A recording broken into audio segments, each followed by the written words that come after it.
Ahanba Maktada, Sala Story Channel ki mahut sinzaduna, Panthoi Mangang Meraimayum Taram na Oksabaga Luinana, Ikokno na Kurimzari. Ngasi sumayam gidamakta, Nungairaba, Matamgi wari amapuduna lakjare. Wari asibu ibirabana, Meraimayum Sajina. Hauzik mayam gi mapamda, wari asi kudol tamzari, mayam punna taminarasi.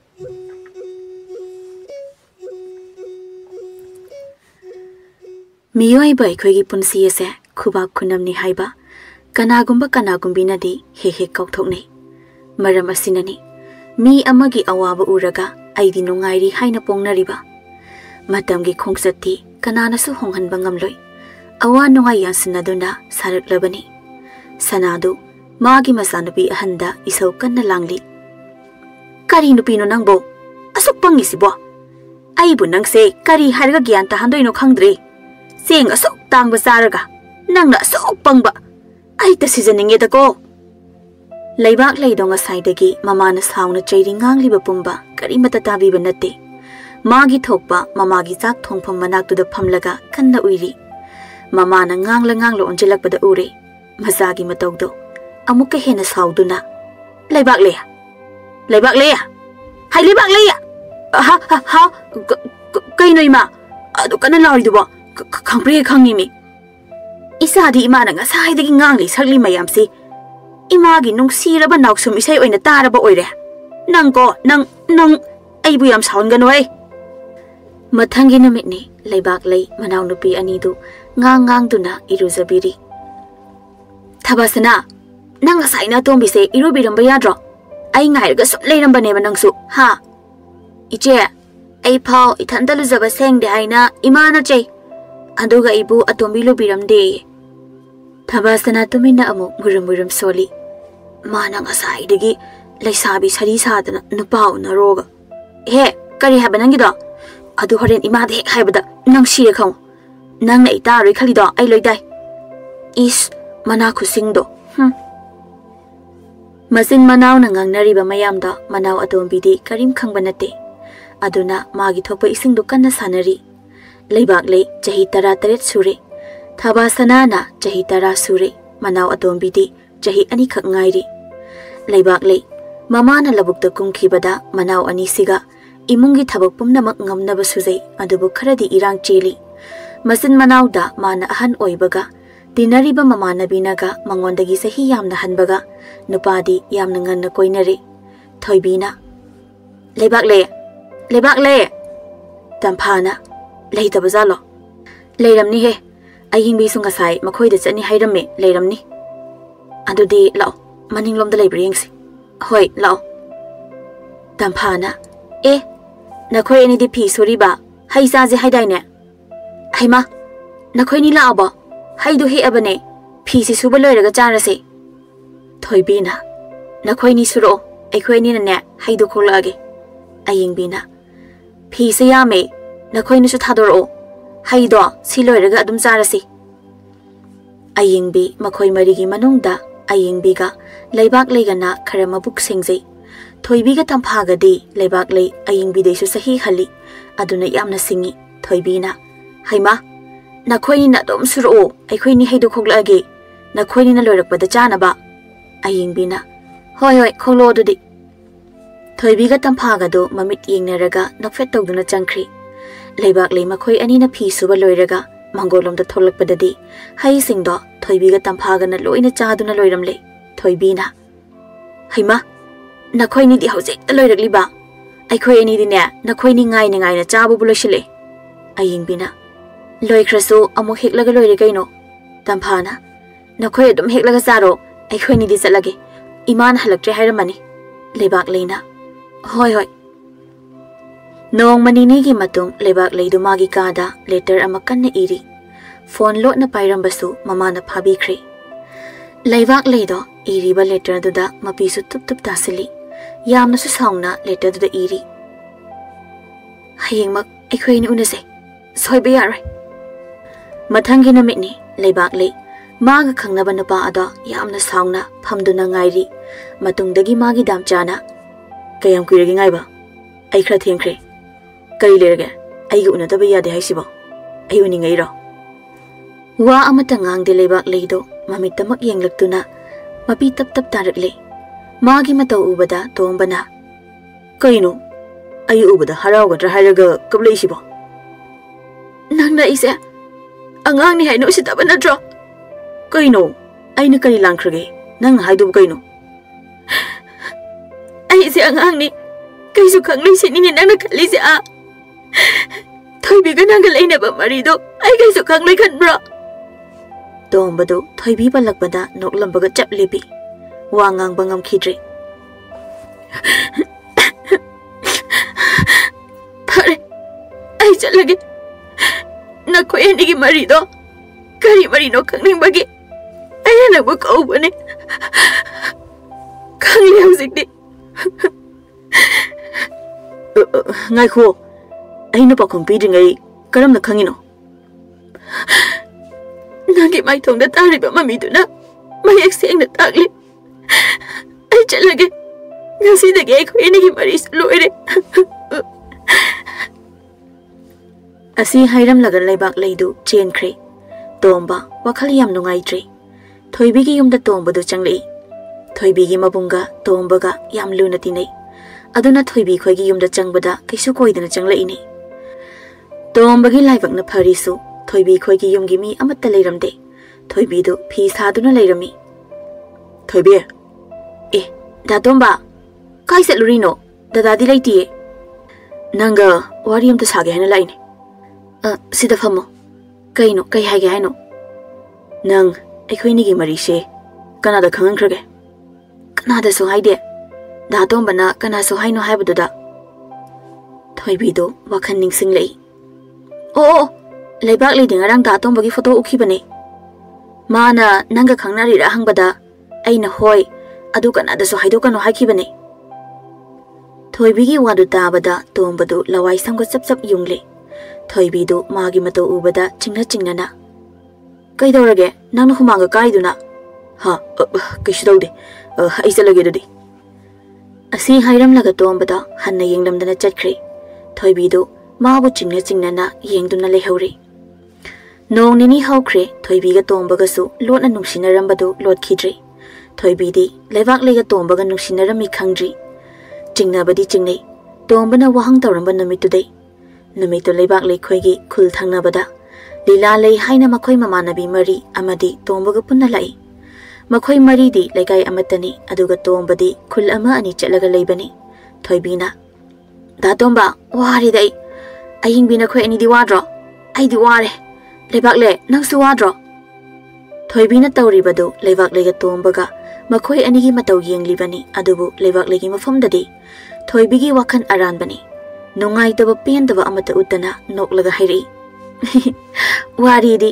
nakhoi na pada pohallo wadu tabada tombadu Leibaklei da khanging yenglei ukre phakre tomba gi miyeng thoibi mana thoibi gi chingnaba chumle thoibi na khali is angang nangumana waglotana phai na as ibu kari nungi lakpano haidu yawi angang sida chakhan bo ina thwe tombana mathanta sonjabani sum lakpana makhoi su lila mafam yaurakle ayengbi Leibaklei tampha makhoi ahumna pareng amada phammi tombaga thoibi gana nakal amada phammi Leibaklei di mi ga yengbi banate magi thokpa lila da pukning lukre ngai hak leiraga tombadu Leibaklei da yengba yaba yenglamlaga thoibi romda onchilakpada ure thoibi na maning lomda onthok tuna irang tawnari do tombana thoibi kaino nang toido ai yauna phau adum tawrdi ai udabda de kari oina manina tombadu yam saure thoibi ga ngarang ngangnarakpada ahumdu yenglei ayengbina kaino ani singa saidi ponabagi thaka yokidaine aduga asina kaidawriba hais chingnadaba ngamde aidi tamphana as ayengbi nangi hongnabido amta tawrakhino kaygi oizano sibo tombase yam sawba maline Leibaklei na thoibi kaidawrage kai hainarino tombana nangse yamna ingtapi gyanamna tai khalurishidi mapan thongi oiramle aise yam pange Leibaklei na ngani chahi sana de khaluba nangdi Leibaklei gi matuna ma phangthe Toombado mi lei leite ukhidre mamitagi mapi phawba tarakle asumna amu hairei Leibaklei nuksina nangna nuksi hairakpada aina yaruba aina ladbane Leibaklei ai lale ai nangi dafamda yam lankre Leibaklei du mamit managa chap yungkre mangonda thok onjilakpaduda waga amata ngangkhidre tuminna kirup yengi anganga oibaga Thaudokduna khanghaudana thokpada Leibaklei madi ingawta ngawkhre ayingbina kaino Leibaklei nangi minga paleisina nangbo ngasai dei aigi nakan sida phamlaga namika kopta kai lila yengdaine karamba naronda changlaga ani sigi landa yaramino ba ayingbina Leibaklei gi nakongda tumina chiron tawbadu nakandagi tamphana kaino ayingbia nang senga sike dore habano wari semda sengna khangkhise nang sinaba pharak phudre tawle tamphana thoibia kaigino tombana sauri se kai hainari no ba aduga Leibaklei ga nungsinaba haisna kari tombadi sauna chatkhre somda thoibidi tamphana hangliba tomba chatkibagi maram karimata wakhaloi magi thokpa mi amakanna yamlaba miyamdugi marakta mamituna leileidana yengli mataudu mamanabi ahumdu ngakna yengni aduga ayingbina makokta kaklauna kaksi hali ayo kaino sono naine ngawra nangba mi koksida adu kana waire iduba ho sanai bema hause tanangi manjana yamlaba miyam sigi mamangda tawramlibli la adubu karimata hengningsing da kai adu pukning sangna yengbiri dubu kanano mana tawramli da aina yengli sigini kaisa kharjano da aduba kanada da akhoi saini kaino he tamphana salasla ose nakhoi gi wase eko ka ngauze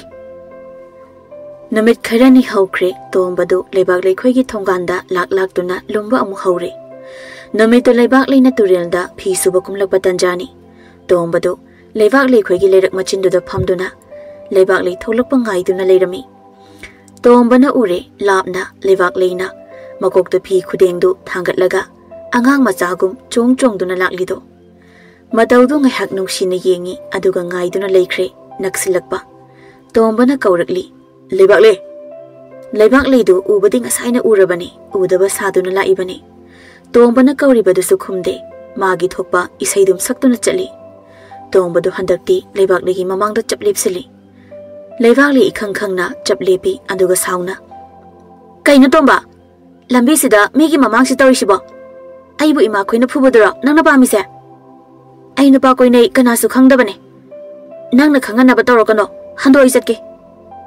tombana ingna tapna hairakli Leibaklei damse yam lale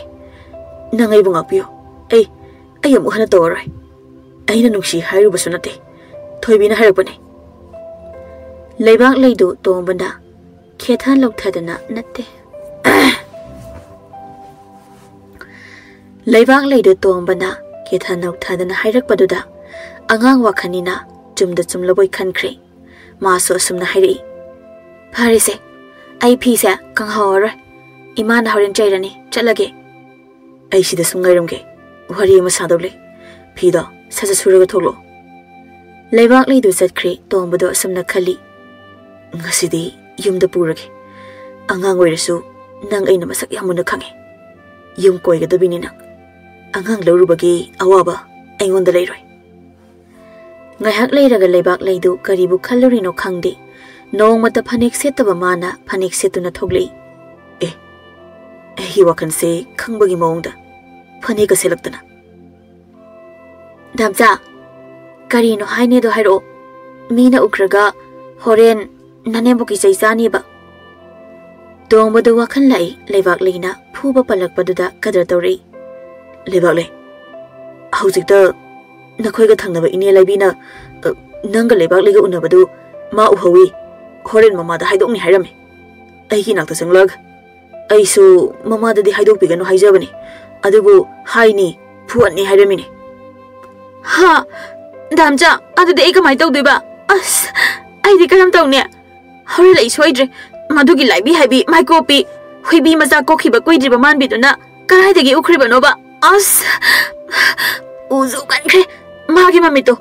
Yaw tek yawdana migi achilagom yam uriba magi mamito kothogane kuki de hek bijaba Dombadu Leibaklei wanda tabada wan thakhe lebak makhadu da famlaga nokre Magi mata ubada Leibaklei du ingangak na yenglaga hairi Nangi se ngasai dege ingonda phagi tawira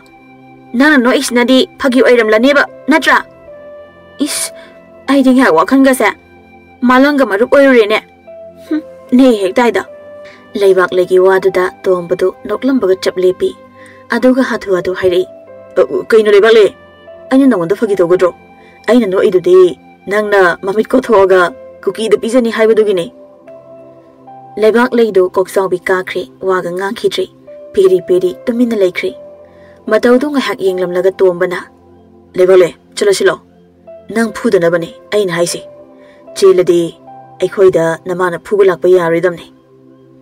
Leibaklei do karimata khanthadabi sathekta hairi hoi chalasilo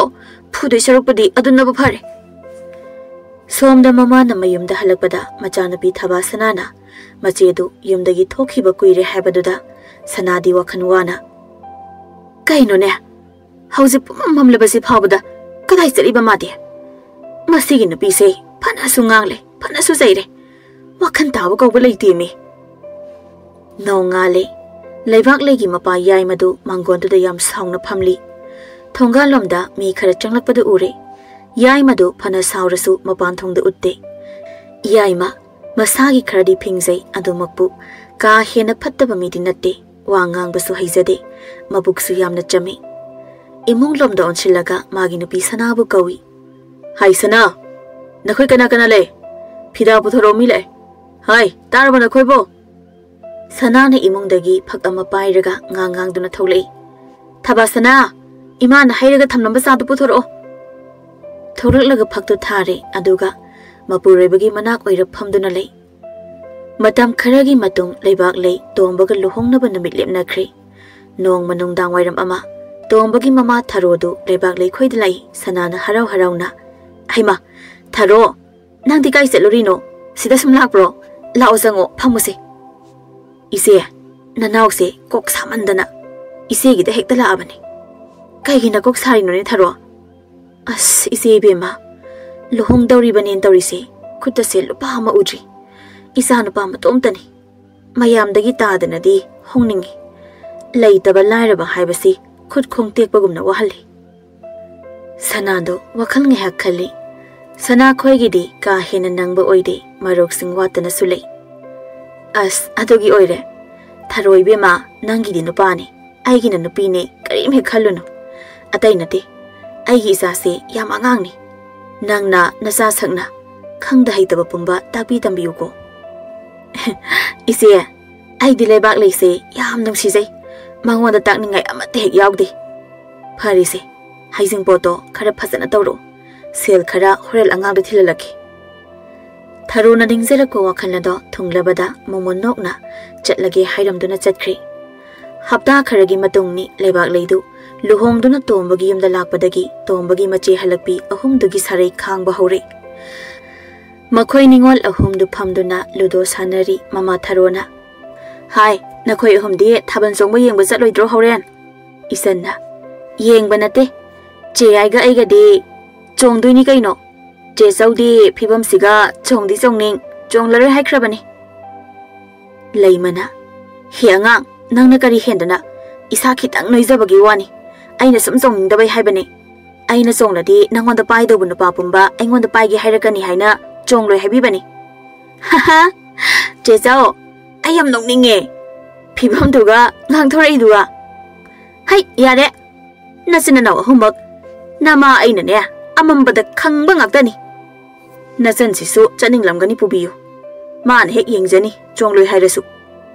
Leimadi wangang lakte madi mapan thongda wa haidokte manaw aniduda mana insinba mana landaba saribani ichanna puroi ma maung natro yumda leijahuni Tharona hoi hoi nakhoina phani du hek tawro ai karim hairaroi mathangi namitni machin manaw ahumdu Leibaklei chak loiduna sangi seba ingkholgi ising saiba khotba loiraba phawba hawgatte Leibaklei du makhong chamlaga machi ahumgi kada tumin changlei Thabak mayam da loirakpada chak lambana loire madi. Lame na charubada machi ahumduna nangi lukhak chagadra ekhoi se haina chaibi dawrini. Aduna makhoi ahumna tumliba kaduda tapna tapna changlei. Haudokpadi tasengna talima. Adubu chak lamba henbana tapna kina kauri. Inama Hogapiro Numiche Ayore Isana He Kaino I couldn't tumada no one can panabi hage Natautor Salo Yam Tanning de Leibaklei do to Minawa Amatangang than a tolukle. My name na Kovi Tafum Simlamu Kovi Chara later Kani Hirambadu Ningsing Laktuna in Kolom the tolukle. Saksu Sadre Lambana di Lori Masadasu Itantali Ngasi dinong til Leibaklei Mapurebada Karangana Halei Leibaklei do Sangonda Sangi Saru Kakli Leibaklei ay hale Nanga sa sanong ay tido amabikaw shiro Tombagi masi yay malintoy do yamzaw romdagi Manggon tolagpada tomba na haribado tari Kaigi amay bino ngasay niyang namabane Ay ma ay di mama sangam de habado da amay bikaw rugahan halay ni Pari ado wardi Kari nari na haramage Leibaklei do tuminalay wa amata hayde Nungay ba pao do mapurebada haraw na di tamningi adubo Mana makiba na tuminalay Leibaklei do Lintoy na Kay na samahang lisibo tomba Chalo Dangi kada na hang nauro Leibaklei amadi tomba do chang minari Pamung do datap na famtay Tomba na ngay ngamda na hanglay Kay no Ay nangasay di hanglibo wasi nang nakumdisibo Karibo hayri no ba Tatuan Ay Mama oy daw re Ha Kariya ba Aybo mapa oy daw ba Ano di Nang taba owa basurano ko Ay am haraw ida Nang saloksin ba hihik Labuk lamhang da chali hay Nang adu amda tawbiyadri ko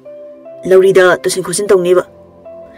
Leibaklei do Tha lepakpadagi bu henkre thabakan ba Nong maya sang laphaw makhoi gi sanbi do labuk dagi karaktre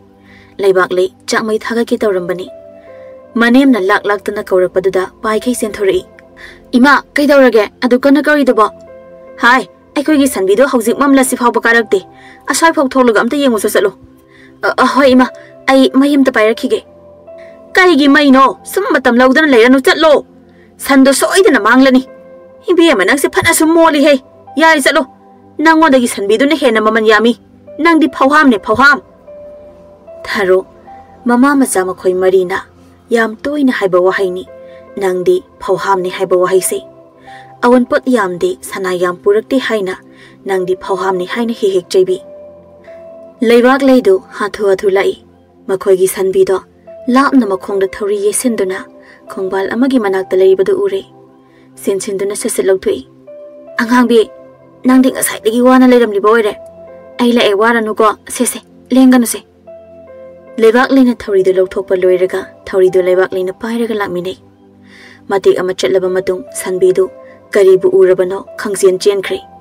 Leibaklei su sanbi do na chenbada maso adum yaure Sum chelakpada Leibaklei do lawri amada pallaga upsin do na tukre Mabuk do da adu kanna yesinbado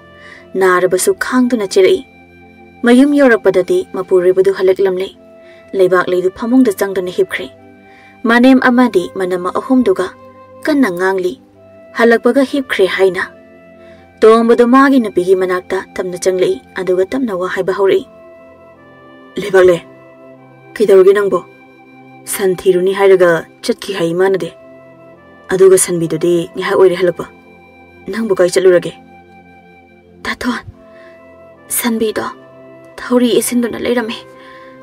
aina lokthokuna lakminabada Ay da lawri da tusin baday Ay na karatap na lakpane Ha Kay shoke Kamay turino nangbo Among bada da kay gisaluri no ba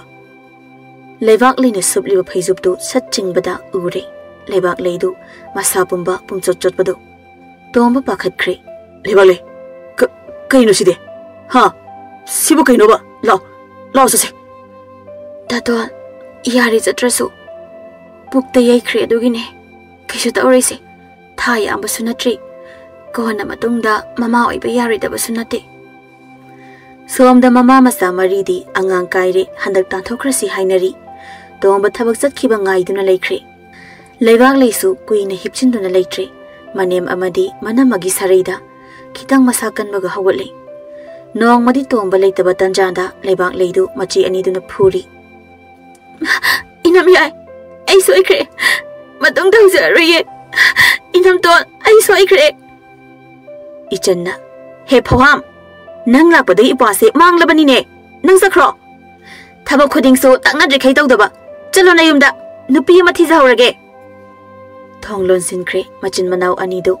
Leibaklei kaptuna chatkre mayum sumang yorakli Leibaklei na mamit mamai pomduna lakpaduda mapa mama ani na wahangli kaidore kaigino ipagi bema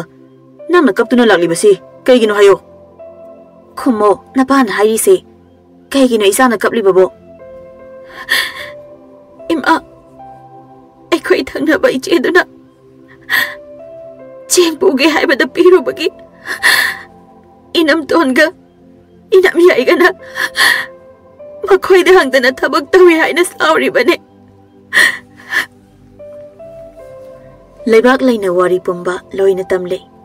mane hek luhongduna chatpadagi ngasi fawgi wari tamle macha kai bagi wari su yaure mama sanado sawuna mana paiba yadre is magi tharo haibi moibung manbidu aigi isabu kaisulitana khaliba magi masa chanadabi ahumduga paraga isabu oliba phai masamdo khudang yelaga haidake mapa chasilo ai khoibu isabi ba yaude isagi mabung mapa lekte haina usitri bani hai mama angta ai kho sawat kanu wa se leikai tani ai khoidi ningon pokpane khang bata bane isa se imung do pusilo makhoi gi su lai leri lai na asum aran war kadam ne matam khana hokre tombadu mache ahunga mama gana oida padaba mayam ama Leibaklei gi maramda haijinduna Leibaklei bu sawankre masi ahum na tapna themduna tombagi mama na bagi machan thoibi ga lohongkre somda Leibaklei khoi gi yumda paw loina tare makhoi su mapana tumina leirasi haiduna adum tumin leire moi mapa isa se angang su yam oiri asumna sum thamlasi haibro kaino da mama ai khoi ni sa ningon si thajaningi haina kedodorino nupani haiduna imau apamba mathini sunate magi maraibakta tambam lejaram sane nupi na khoigi hau songbodo tawnuko noma Leibaklei du ayengbi amadi tamphaga makhoi gi maning labuktuda nga pharingai matung lomdagi nupa kharana koilaw lawri oi awangbi maikhumbi nang amta karo aikhoi tawse nangi maithong udradi hallaroi hairiye amta karo ba tamphana haima ayoi ramale maikhumbi hairisi ayingbina maikhumbi hairise nangoi rasu awangbi hairisidi Leibaklei tari Leibaklei su maikhumi kaurise Leibaklei ne kaino he madi halakpini mabu kamaina kauroktoino aina haidi madi maunina mangondo oiramoi haiba hoi tadrabo phanek re setpi nangbune amta karoba amta kabiro ayingbina tampha kamdauba ha red setpadi Leibaklei khaktane chetlo Leibaklei kaino hanguro ado nangi haunabi aidi halakpini hana haibido tawrunuko Leibaklei tanna kari makhoi nupa maridu Leibaklei bu ngaiduna lei boisana kari ming kauge ai koithokpa haiti seng nek daige aiga punsi lambi chatminase yabra aigi mingdi Leibaklei kawe ado aina haibado nang yaningdrabo phare ai jalage ngasigidi amka